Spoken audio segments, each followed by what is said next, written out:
लड़की से दिल नहीं दारू से लगाना है। एक एक पल अब बीतल को भुलाना है। लड़की से दिल नहीं दारू से लगाना है। लड़की से दिल नहीं दारू से लगाना है।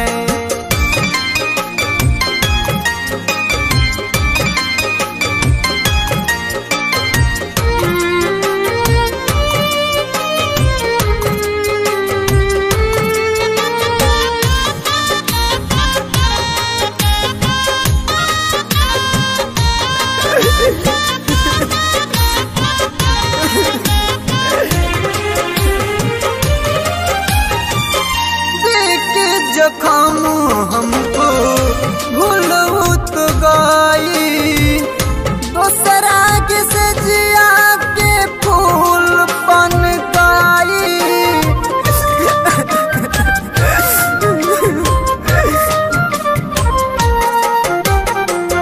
देख जखम हमको भूलू तो गई दूसरा के सजिया फूल बन गई। फूल बन गई बेवफा के चेहरा हो। बेवफा के चेहरा तो आंखों से हटाना है।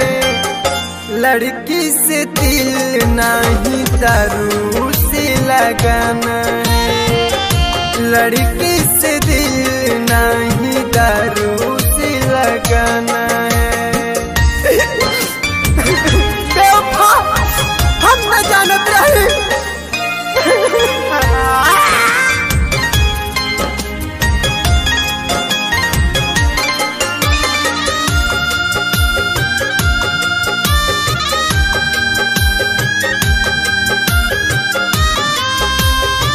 Music by Shams Jamil.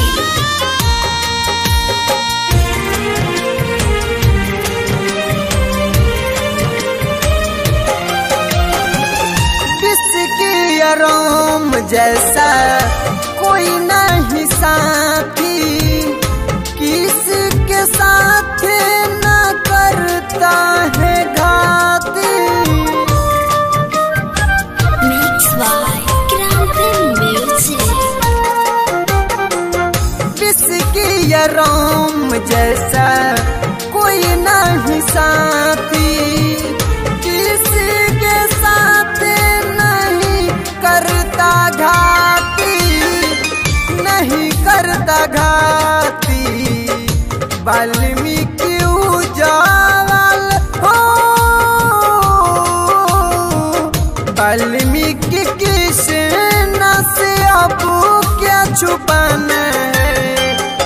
लड़की से दिल नहीं दारू से लगाना है। लड़की से दिल नहीं दारू से लगाना